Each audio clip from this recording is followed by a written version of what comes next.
Vamos a conversar ahora con Francisco Abundis. Él es director de la empresa de opinión pública Parametría. Francisco, ¿cómo estás? Buenas noches, bienvenido. Un placer, gracias Alberto, igual. Buenas Azul, noches, ¿cómo están? Francisco. Buenas noches.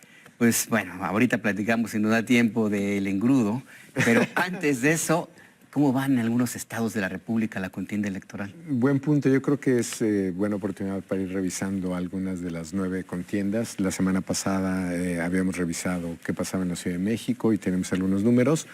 Me parece que es interesante ver lo que está pasando, por ejemplo, esta noche Puebla, sería un buen ejemplo. Podríamos irlo con Morelos, Veracruz, algunos de estos 9 estados que tienen gobernaturas. Te diría que en general las mediciones hechas cara a cara en vivienda traen una diferencia de entre 15 y más de 20 puntos, ¿no? Las más cerradas. Hay algunas más abiertas. Estas, como alguna que se presentó ahí como un ejemplo, que tiene 95% de rechazo porque son encuestas telefónicas con robot, que hay que mencionarlo, hay que decirlo, en Estados Unidos, por ejemplo, están prohibidas, son un delito, porque es un engaño. Ok. Empecemos por ahí, ¿no? Y sí presentan un margen más pequeño. Y presentan un margen distinto al que tienen las demás, que me gusta lo que ustedes presentaron en el reportaje, perdón, porque es sí, 95, o sea, si se quejan de que hay altas tasas de rechazo en cara a cara, imagínate una llamada por robot, ¿quién le va a responder? Entonces, si llegaran a tener algún dado acertado o alguna vez algún dato, pues tiene que ver más con una casualidad, ¿no?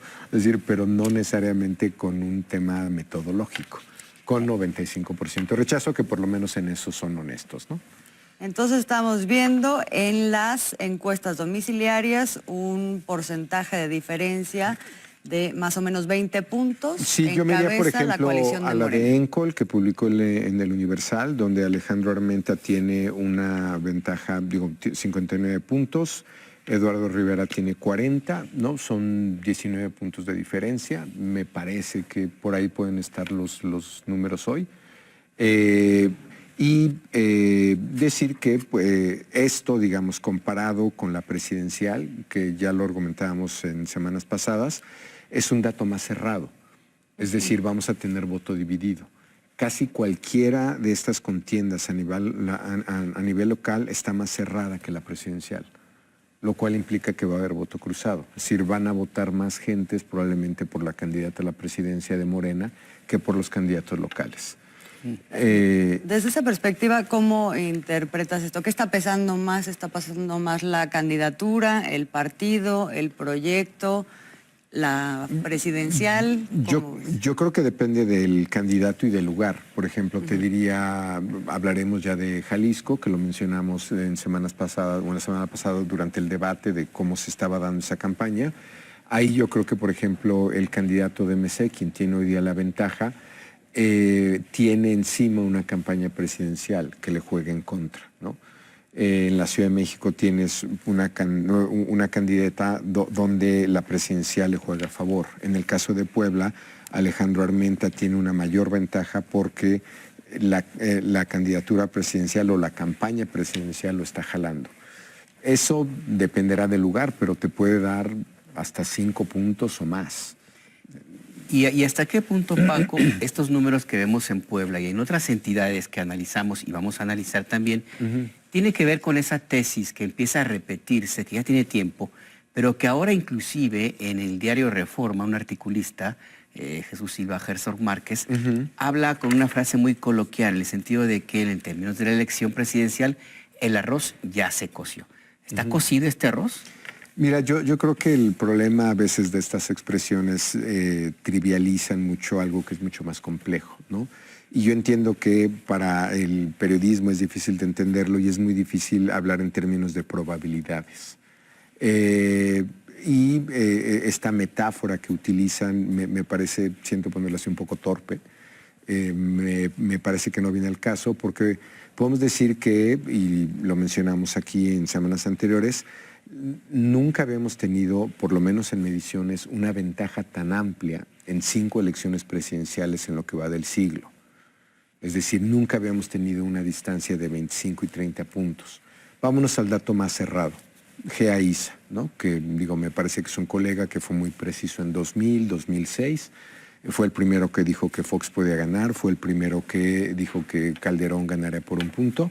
Él le da 20 puntos de diferencia. Para hablar de récords, ¿no? Digo, porque también eso importa.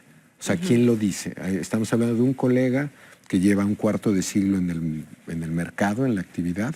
Es la medición hoy día validable más cerrada. 20 puntos a favor de Claudia Sheinbaum. ¿No? ¿Pero qué es lo que dices que está trivializando? Que no se trata de si se trata de probabilidades, Azul. O sea, se trata de qué tan probable es que pueda haber un cambio de ganador, ¿no? ¿Y qué tan probable? Muy poco probable. Muy poco probable. Que pueda haber eventos, que pueda haber cambios, siempre lo he sabido. Lo hemos dicho también aquí. Las elecciones presidenciales en este país suelen cerrarse. Pero ¿se puede cerrar tanto esta elección como para un cambio de ganador? Es lo que se ve poco probable. Y ahí incluso nos podríamos ir a datos históricos, ¿no? La última elección presidencial. ¿Cuánto obtuvo esta oposición de la que estamos hablando? ¿Cuánto obtuvo, sin ir a mediciones, cuánto obtuvo? ¿Cuánto obtuvo en el 21? ¿Cuánto obtuvo el partido en el gobierno?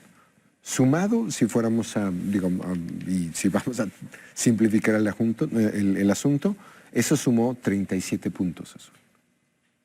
Si nos vamos a ese antecedente, las mediciones están dando más o menos eso como techo de la oposición. 37 puntos. O sea, no podría pasar a 37. Podría, suma José Antonio Meade más Ricardo Anaya, eso te da 37 puntos. Es decir, también importa, más allá de las mediciones, importa el mundo de lo posible. ¿Habría alguna razón por la que hoy la oposición pudiera obtener más que eso? Es probable, hay un voto altamente motivado, anti-oficialismo, antigobierno, antipresidente López Obrador, anti-Morena, lo creo. Pero hoy lo que tenemos en términos de voto duro, de esos partidos, que es básicamente lo que tienen hoy más que voto independiente, son 37 puntos. Yo creo que, más allá de lo que digan las mediciones, ¿no? O sea, le estoy dando datos duros, ¿no? ¿Habría alguna razón por la cual la oposición pueda... ¿Es eso su piso o su techo? Sería una pregunta, me parece un poquito más sofisticada que si el arroz ya se coció o no.